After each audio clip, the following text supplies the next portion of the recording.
Bitcoin's oldest holders are finally selling. Data from Charles Edwards shows that wallets holding Bitcoin for 7 or more years, the same coins that mined, held, or purchased Bitcoin since before 2018, have been steadily unloading since November of last year. Every single orange spike that you see on this chart represents over $100 million in these old coin sales, and every red spike over $500 million. And the chart for 2025, as you can see, is lit up like an orange and red Christmas tree. The OGs are cashing out. And these are the same holders who sat through every ban, every arrest, and every 50% drawdown that we've had since 2010.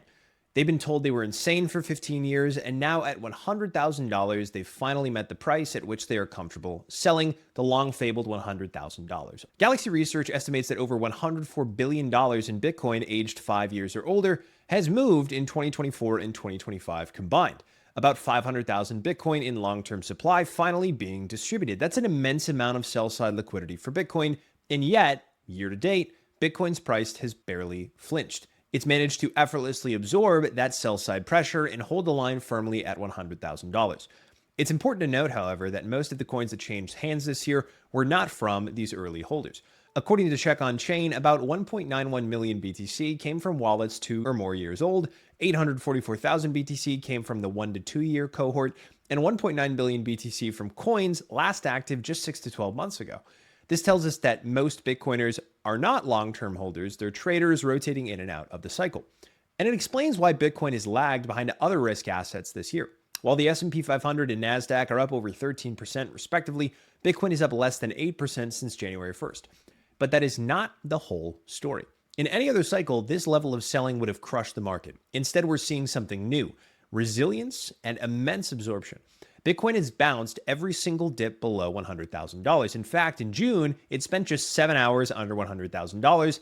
And this week, it has spent less than a total of 2 hours underneath $100,000 before bouncing right back.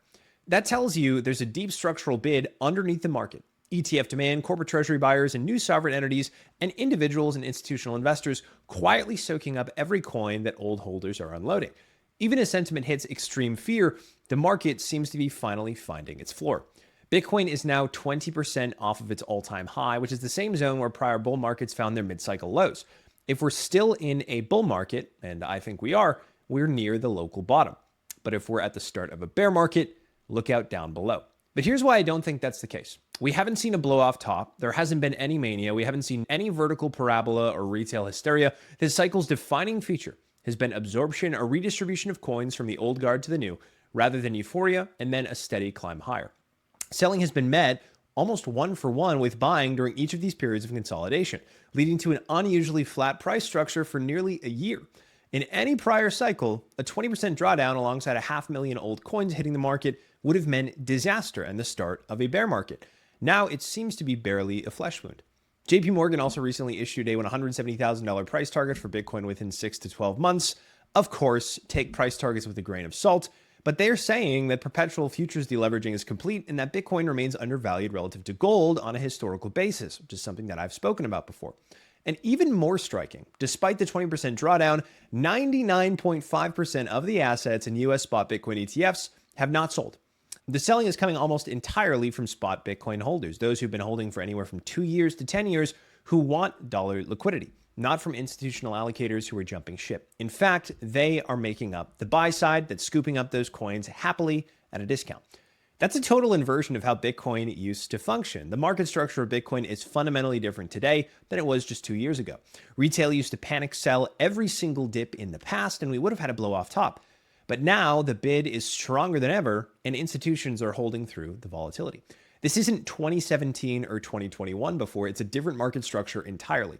So if this is still a bull market, and all the data suggests that it is, then this year's consolidation was not weakness, it was the foundation for the next move higher.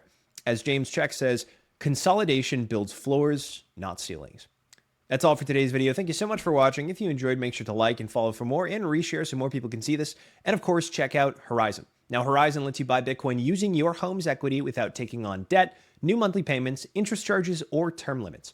You can learn more and see if you qualify at joinhorizon.com or by visiting the QR code right there. That's all for today's video. Thanks again for watching. I'll talk to you soon.